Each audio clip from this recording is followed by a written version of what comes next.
Boa tarde, amigos, tudo bem? Seguindo a linha do Dr. Tiago Caverzan e do Dr. Sérgio Lauri, que eu tenho o prazer de ser meu editor no livro que estou lançando agora, do canal Vai Vendo, porque Vai Vendo é um livro que o Dr. Tiago escreveu, né? Comentando absurdos da rotina jurisdicional brasileira, né? Então, como a gente tem um juiz nesse grupo aqui, tanto do WhatsApp quanto do canal, a gente vai comentar absurdos que magistrados praticam, absurdos que advogados praticam, dentre outros. Obviamente, sem dar nome às partes, né? Mas eu queria fazer uma reflexão aqui nesse vídeo, que não deveria chamar esse vídeo aqui especificamente, não deveria chamar Vai Vendo. Deveria chamar Nunca Queiram Ver. Por que eu tô falando isso? Vou comentar um caso que aconteceu com um cliente meu, só vou dar o nome de Hélio, tá? Eu não vou falar o nome dele inteiro, só vou falar a primeira letra do nome dele. Aconteceu com um cliente meu, que é algo kafkaniano. Por que eu falo assim, nunca queiram ver ao invés do vai vendo, né? Porque normalmente os casos que o Dr. Tiago comenta no livro são engraçados, são curiosos, mas a gente não vê ali um erro judicial, um erro do profissional do direito que causa um efeito deletério seríssimo, a destruição de uma vida comercial, profissional de uma pessoa.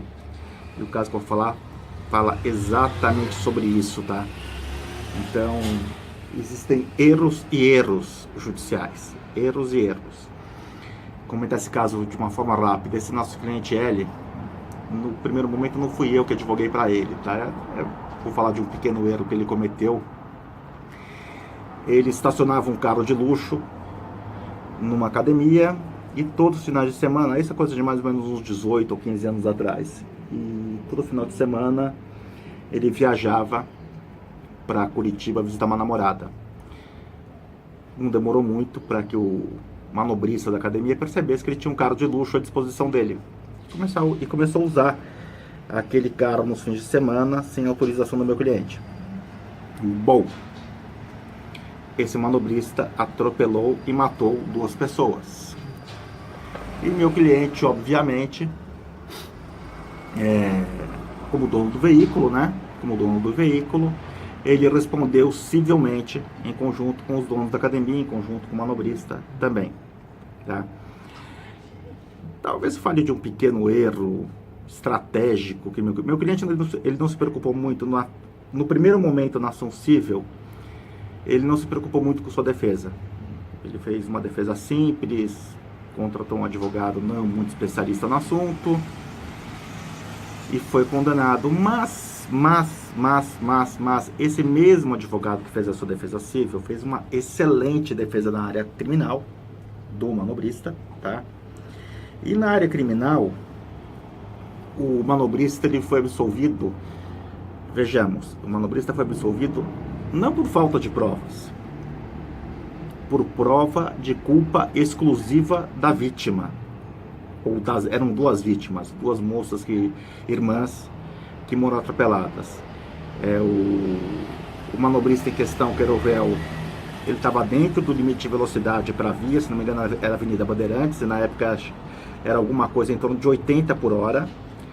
O acidente acontece de madrugada e as 2 estavam andando pela rua, junto ao meio-fio, junto ao passeio, tá?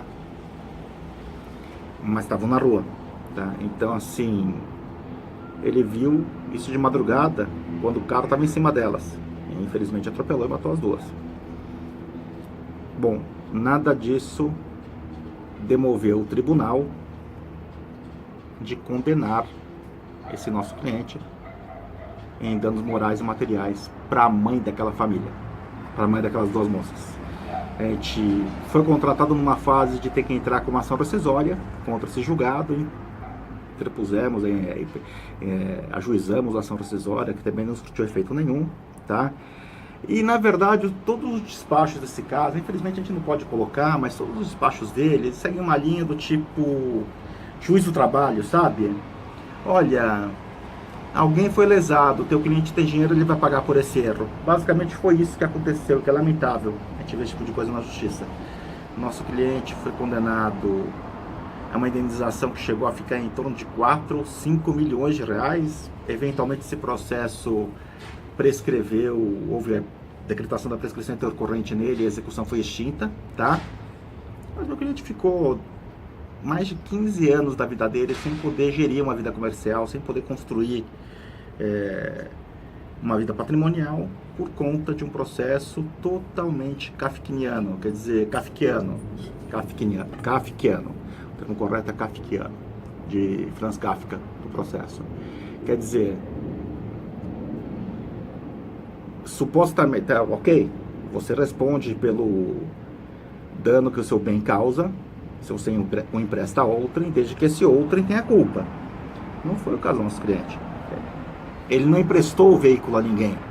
Mas ainda que houvesse emprestado, mas vamos lá, tudo bem, ele foi negligente com a guarda do veículo, que pode se considerar de uma certa forma o mesmo que emprestá-lo. Mas ainda que houvesse emprestado, o que se provou em sede de processo criminal foi que o manobrista em questão não teve culpa alguma no acidente. Não teve culpa alguma. Ele foi absolvido com julgamento do mérito. Tá? O nome dele não foi lançado no rol dos culpados. Analisou-se o mérito do processo e ele foi absolvido. Tá legal?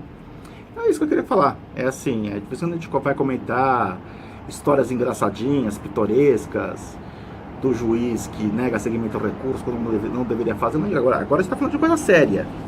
Decisão de magistrado que destrói a vida de uma pessoa. Por isso que eu falei, o nome desse vídeo deveria ter um canal à parte. Deveria ter o Vai Vendo e o Nunca Queira Ver. Tá legal? Abraço a todos, meus amigos.